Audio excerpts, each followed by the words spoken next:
నమస్కారం, నా పేరు తేజస్విని. బీసీఎన్ న్యూస్ కి స్వాగతం. ముందుగా ముఖ్యాంశాలు. అనకాపల్లి అగ్ని ప్రమాద బాధితులకు 15 లక్షల పరిహారం చెక్కులను అందజేసిన హోంమంత్రి అనిత. ప్రభుత్వం తరఫున వారికి అన్ని విధాలా అండగా ఉంటామని భరోసా.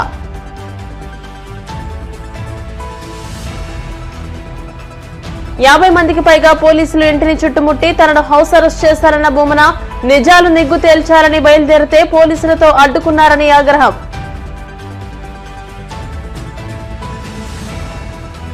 భూమన కరుణాకర్ రెడ్డిని హౌస్ అరెస్ట్ చేయలేదన్న తిరుపతి ఎస్పీ గోశాలకు వెళ్లేందుకు అనుమతి ఇచ్చామని స్పష్టీకరణ. అడ్డదారిలో విశాఖ మేయర్ పీఠం దక్కించుకునేందుకు టీడీపీ కుట్రలు చేస్తోంది. మాజీ మంత్రి గుడివాడ అమర్నాథ్ ఆగ్రహం. అనకాపల్లి జిల్లా కోటవరట్ల మండలం కైలాసపట్నంలో బాణసంచా తయారీ కేంద్రంలో పేలుడు సంభవించిన విషయం తెలిసిందే. ఈ ప్రమాదంలో పలువురు మృతి చెందగా మరికొందరికి తీవ్రంగా గాయాలయ్యాయి. బాధిత కుటుంబాలకు కూటమి ప్రభుత్వం 15 లక్షల పరిహారంగా ఇస్తామని ప్రకటించింది. ఇందులో భాగంగా హోంమంత్రి అనిత అగ్ని ప్రమాద బాధిత కుటుంబాలను పరామర్శించి ప్రమాదంలో చనిపోయిన వారి చిత్రపటాలకు నివాళులర్పించారు. వారి కుటుంబ సభ్యులను ఓదార్చి ప్రభుత్వం వారికి అన్ని విధాలుగా అండగా ఉంటుందని భరోసా ఇచ్చారు. ఈ సందర్భంగా ఆమె మాట్లాడుతూ అగ్ని ప్రమాదం జరగడం బాధాకరమని, ప్రమాదంలో గాయపడిన వారికి మెరుగైన చికిత్స అందుతోందని తెలియజేశారు. మృతుల కుటుంబాల్లో ఉన్న చిన్నారులను చదివించే బాధ్యత ప్రభుత్వం తీసుకుంటుందని బాధిత కుటుంబాలకు ధైర్యం చెప్పారు. ఎస్వీ గోశాలపై కూటమి నేతలు భూమన పరస్పర సవాళ్లతో తిరుపతిలో రాజకీయం వేడెక్కింది. ఈ నేపథ్యంలో టీటీడీ మాజీ చైర్మన్ భూమన కరుణాకర్ రెడ్డి మీడియాతో మాట్లాడుతూ తమ నేతలను హౌస్ అరెస్ట్ చేశారని, 50 మందికి పైగా పోలీసులు తన ఇంటిని చుట్టుముట్టారని తెలిపారు. తిరుపతి ఎస్వీ గోశాలలోని నిజాలు నిగ్గు తేల్చాలని బయలుదేరితే పోలీసులతో అడ్డుకున్నారని మండిపడ్డారు. తమని గోశాల వద్దకు పంపలేదని, అందుకే రోడ్డుపై బైఠాయించామని ఆయన పేర్కొన్నారు. తెలుగుదేశం పార్టీ రాష్ట్ర అధ్యక్షులు పల్లా శ్రీనివాసరావు గారు తన ట్విట్టర్లో, తెలుగుదేశం పార్టీ అఫీషియల్ ట్విట్టర్లో, జగన్మోహన్ రెడ్డి, భూమన కరుణాకర్ రెడ్డి మీ కౌంట్ డౌన్ ప్రారంభం, రేపు ఉదయం 10 గంటలకు తిరుమల గోశాలకు రండి, తేల్చుకుందామని ఆయన చెప్పటం జరిగింది.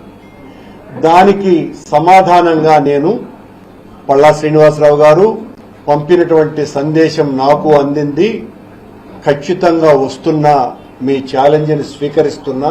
కాకపోతే మీరు తిరుమల గోశాలకు రమ్మన్నారు.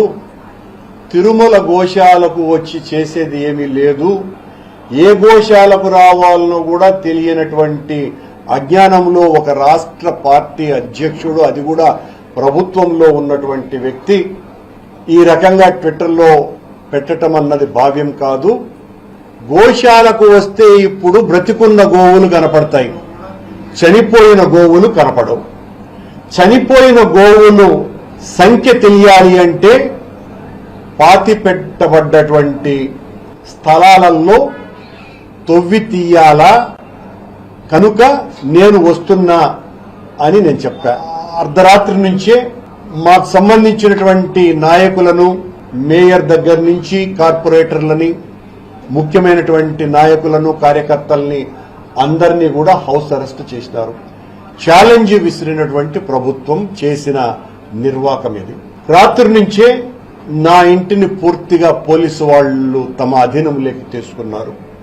దాదాపు 50 మంది పోలీసులకు పైగా, అందులో 3 సిఐ స్థాయి అధికారులు, చంద్రగిరి డిఎస్పీ గారు కూడా నాకు తెలిసి ఉదయం నుంచి వాళ్ళు నా దగ్గరే ఉన్నారు. మీరెక్కడికి బయటికి వెళ్లటానికి లేదు సార్ అని. ఛాలెంజ్ని స్వీకరించి నిజ నిరూపణకు నేను బయలుదేరితే నన్ను బయటికి పంపించలేదు.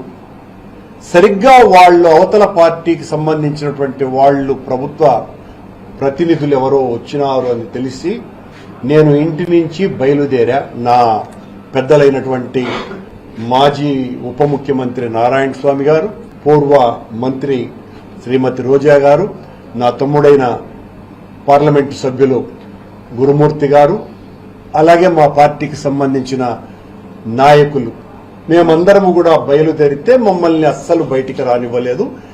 బయటికి రానివ్వకపోగా మమ్మల్ని అందరినీ కూడా పోలీసులు పెద్ద ఎత్తున తోసివేయటం జరిగింది.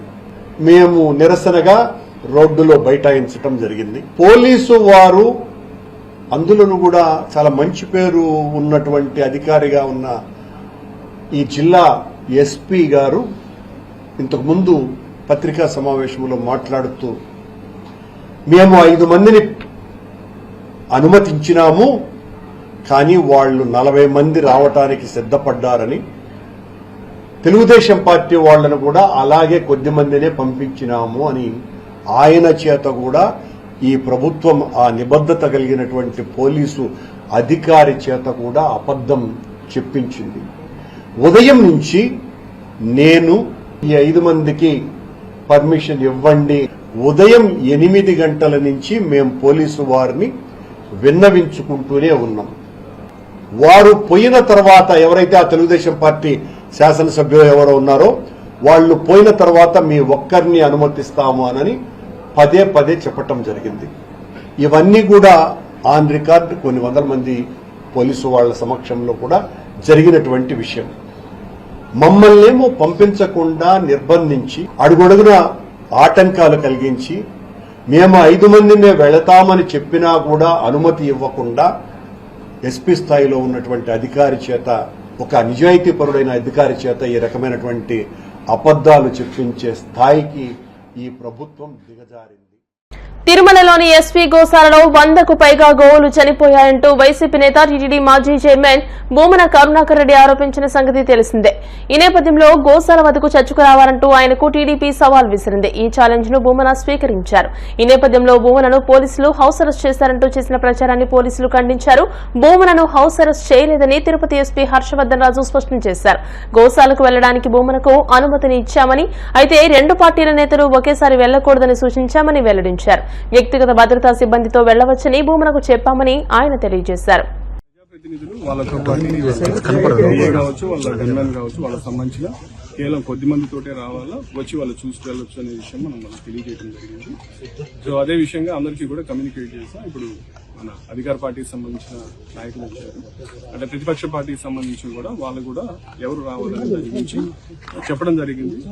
సో దాని గురించి మన బందోబస్తు హౌస్ అరెస్ట్ అనేది లేదు, వాళ్ళు వెళ్ళొచ్చు అనే విషయం వాళ్ళకి మొదటి నుంచి కూడా ఉదయం నుంచి కూడా చెప్తున్నాం. అయితే వెళ్లే విషయంలో వాళ్ళు ఒక్కరే రావాలి, వాళ్ళతోటి వేరే వాళ్ళు ఉంటే అంటే లా అండ్ ఆర్డర్ సిచ్యువేషన్ ఉండొచ్చు, ఇటువంటి సర్కమ్స్టాన్సెస్ ఉన్నాయి కాబట్టి మనం ఒకరే రావాలని చెప్పి వాళ్ళు సూచించడం జరిగింది. ఎక్కడా కూడా పోలీసు పొరపాటును కూడా ఎవరితో కూడా దృష్టిలో ప్రవర్తించలేదు. కేవలం మనం వాళ్ళకి ఉన్న లా అండ్ ఆర్డర్ సిచ్యువేషన్ గురించి వాళ్ళకి అప్రైజ్ చేస్తాం, వాళ్ళకి సెన్సిటైజ్ చేస్తాం, చేసి పోలీస్ కి సహకరించి కేవలం వారితో పాటు ఎంపీ గురుమూర్తి గారు వాళ్ళు ఎవరైతే వాళ్ళిద్దరే రావాల్సిందిగా విజ్ఞానానికి చాలా మందిని మనం స్క్రీన్ చేస్తాం. ఇక్కడ కూడా గోశాలలో కూడా వచ్చిన వాళ్ళందరినీ కూడా స్క్రీన్ చేసి కేవలం అధికార ప్రతినిధుల వరకే లోపల పంపించడం అంటే మీరు కూడా చూశారు. సో వాళ్ళకైనా కూడా అదే చెప్పడం జరిగింది, వాళ్ళకు కూడా అదే మనం ఆచరిస్తాం. అంటే దీని మీద సంబంధించి మనకు ఒక ఫిర్యాదు వచ్చింది, దాని మీద మనం లీగల్ ఒపీనియన్ తీసుకున్నాం.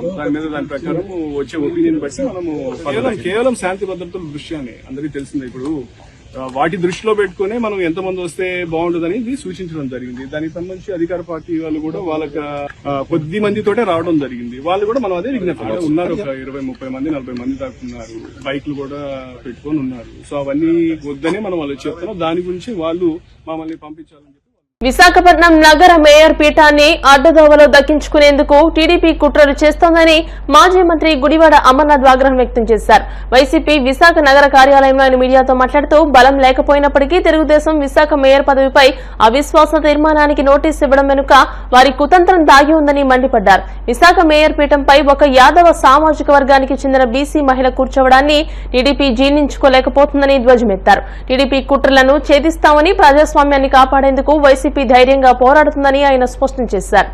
వాస్తవానికి గ్రేటర్ విశాఖ మున్సిపల్ కార్పొరేషన్ లో కూటమి పార్టీలకి వారి పార్టీ బలం లేకపోయినప్పటికీ గౌరవ మేయర్ గారి మీద అవిశ్వాస తీర్మానాన్ని పెట్టి ఏదో రకంగా వారిని ఆ మేయర్ పీఠం నుంచి దించేయాలని, మరో 11 నెలల పాటు ఉన్నటువంటి పదవీ కాలాన్ని వారు చేజిక్కించుకోవాలనేటువంటి ఆలోచనతో చేస్తున్నటువంటి కుట్రలు కుతంత్రాలు మీరు అందరూ కూడా చూస్తూ ఉన్నారు.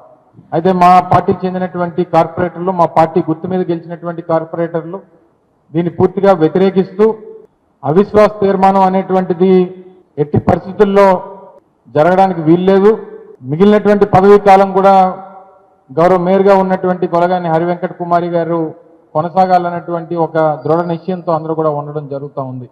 అయితే ఏ రకంగా వారు దౌర్జన్యాలు, ఏ రకంగా బెదిరింపులు విధాలుగా మా పార్టీకి చెందినటువంటి కార్పొరేటర్లను బెదిరించడం, భయపెట్టడం, వాళ్ళని ఏదో రకంగా ప్రలోభ పెట్టడం మీరు గడిచినటువంటి 25 రోజులుగా చూస్తూ ఉన్నారు. అయితే రేపు 19వ తారీఖు అంటే మరో 3 రోజుల్లో అవిశ్వాస తీర్మానానికి సంబంధించినటువంటి సమావేశం కూడా జరుగుతూ ఉన్నటువంటి తరుణంలో వైఎస్ఆర్ కాంగ్రెస్ పార్టీ తరపు నుంచి రేపు అందరికీ విప్ కూడా జారీ చేయడం జరుగుతూ ఉంది.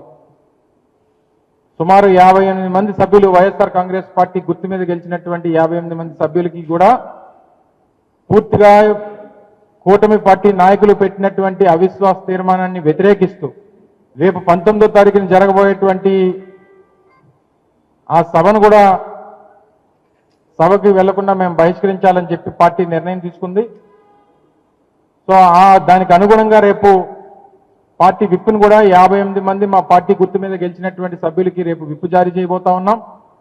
ఆ విప్ని ధిక్కరించి ఎవరైతే వారు సభకి హాజరవుతారో వారందరి మీద కూడా చట్ట ప్రకారం ఏదైతే యాక్ట్ చెప్తా ఉందో దాని ప్రకారం విప్ని ధిక్కరించినటువంటి సభ్యుల్ని మీద క్రమశిక్షణా చర్యలు కూడా తీసుకోవడం జరుగుతుందనేటువంటి విషయాన్ని ఈ సందర్భంగా తెలియజేస్తా ఉన్నాం.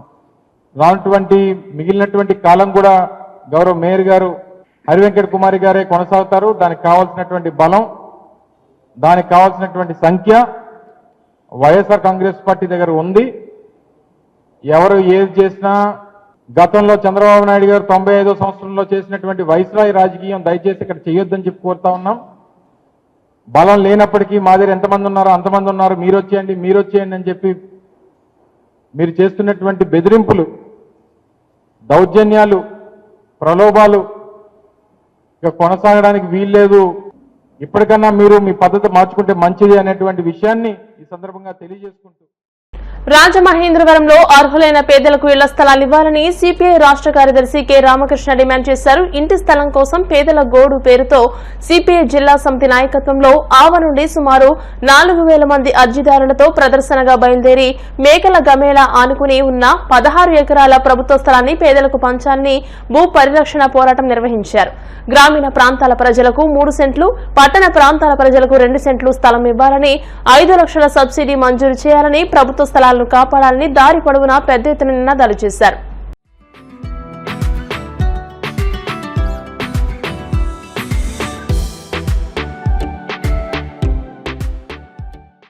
చంద్రబాబు నాయుడు గారు ప్రతిపక్ష నేతగా పదే వాగ్దానం చేయడం జరిగింది. 3 సెంట్లు, పట్టణాల్లో 2 సెంట్లు, నగరాల్లో 2 సెంట్లు భూమి ఇస్తాం. అదేవిధంగా ఇంటి నిర్మాణానికి 4 లక్షలు చాలా స్పష్టంగా ప్రకటించడం జరిగింది. ప్రభుత్వం అధికారంలోకి వచ్చి 10 మాసాల అనంతరం కూడా ఆ వైపుగా ఎక్కడా చర్యలు కలపడం లేదు. నాకు తెలిసినంత వరకు ఒక్క మంగళగిరి నియోజకవర్గంలో మాత్రమే పేదవాళ్లకు ఇళ్ల స్థలాలు ఇచ్చే కార్యక్రమాన్ని లోకేష్ గారు చేపట్టారు. దాన్ని మేము అభినందిస్తాం. కానీ మిగతా జిల్లాల్లో, మిగతా నియోజకవర్గాల్లో, మిగతా 174 అసెంబ్లీ నియోజకవర్గాల్లో ఎక్కడ కూడా ఇలాంటి కార్యక్రమం కొనసాగడం లేదు. కాబట్టి మేము ప్రభుత్వానికి కోరుతా ఉన్నాం, ఎన్నికలకు ఇచ్చిన వాగ్దానాన్ని అమలు చేయడానికి బడ్జెట్ లో కూడా సందర్భంగా నిధులు కేటాయించలేకపోయారు. వెంటనే నిధులు కేటాయించి అన్ని చోట్ల కూడా ఇంటి స్థలాలు సేకరించాలి. స్థలాలు ఇవ్వడమే కాకుండా ఇంటి నిర్మాణానికి 5 లక్షల రూపాయలు ఇవ్వాలని కూడా ఎందుకంటే ఇవాళ అన్ని రకాల రేట్లు కూడా విపరీతంగా పెరిగిపోయాయి కాబట్టి ఖచ్చితంగా 5 లక్షల రూపాయలు ఇవ్వాలని కూడా ప్రభుత్వాన్ని కోరుతా ఉన్నాం. మరి రాజమండ్రిలో ప్రత్యేకమైన పరిస్థితి, దాదాపు 12 ఎకరాల చోట 16 ఎకరాల చోట మొత్తం 28 ఎకరాలు కబ్జా చేయడానికి ప్రయత్నాలు జరుగుతూ ఉన్నాయని చెప్పి మా వారి దృష్టికి వచ్చాయి. మేము ప్రభుత్వాన్ని కోరేదేమంటే ఇప్పుడున్న ఈ ల్యాండ్ అంతా కూడా పేద వాళ్ళకి ఇస్తే ప్రభుత్వానికి కూడా మంచి పేరు వస్తుంది, పేదలకు న్యాయం జరుగుతుంది. ఎందుకంటే మీరు ఎక్కడో 30-40 కిలోమీటర్లు అవతల వాళ్ళకి ఇళ్ల స్థలాలు ఇస్తే అప్పుడు వాళ్ళకి రోజు కూడా కష్టం చేసుకుని బతికే వాళ్ళు అంత దూరం పోయి రావాలంటే కూడా వాళ్ళకి ఇబ్బందులు ఉంటాయి. కాబట్టి ఎలాగో 22 ఎకరాల ల్యాండ్ ఉంది కాబట్టి మీరు ఇక్కడ ఇళ్ల నిర్మాణం చేపడితే అందరికి కూడా మేలు జరగడానికి కూడా అవకాశం ఉంది. ఆ రకంగా దీన్ని చేయాలని చెప్పి కూడా ప్రభుత్వాన్ని కోరుతా ఉన్నాం. అందుకని ప్రభుత్వ దృష్టికి తేవడానికి ఇవాళ ఈ కార్యక్రమాన్ని చేపట్టాం. ఇక్కడ జరిగిన అంశాన్ని రాష్ట్ర రెవెన్యూ మంత్రి గారి దృష్టికి కూడా తెస్తాం. ఖచ్చితంగా ఇవాళ ఉన్న పేదలందరూ కూడా న్యాయం జరగాలి. రాష్ట్ర వ్యాప్తంగా ఉన్న పేదలందరూ కూడా ఇళ్ల స్థలాలు ఇల్లు వచ్చేంత వరకు కూడా మా పోరాటం కొనసాగుతుంది. ప్రభుత్వం పైన మా పోరాటం మరింతగా ఉధృతం చేస్తామని కూడా ఈ సందర్భంగా ప్రభుత్వాన్ని ఇప్పుడు కాసేపు ప్రకటనలు.